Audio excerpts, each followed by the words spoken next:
اعوذ باللہ من الشیطان الرجیم بسم اللہ الرحمن الرحیم۔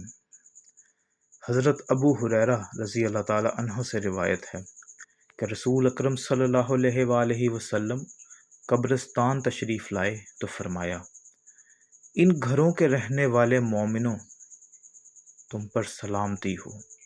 اگر اللہ نے چاہا تو ہم بھی یقیناً تمہارے پاس پہنچنے والے ہیں۔ میری خواہش تھی کہ ہم اپنے بھائیوں کو دیکھتے۔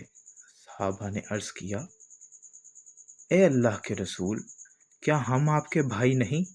آپ صلی اللہ علیہ وآلہ وسلم نے فرمایا، تم میرے ساتھی ہو، اور ہمارے بھائی وہ ہیں جو ابھی نہیں آئے۔ صحابہ نے پھر عرض کیا، اے اللہ کے رسول، آپ اپنی امت کے ان افراد کو کیسے پہچانیں گے جو ابھی نہیں آئے اور وہ بعد میں آئیں گے؟ آپ صلی اللہ علیہ وآلہ وسلم نے فرمایا، مجھے بتاؤ، اگر کسی شخص کا سفید ٹانگوں اور سفید پیشانی والا گھوڑا سیاہ گھوڑوں میں ہو تو کیا وہ اپنے گھوڑوں کو نہیں پہچانے گا؟ صحابی نے عرض کیا، کیوں نہیں؟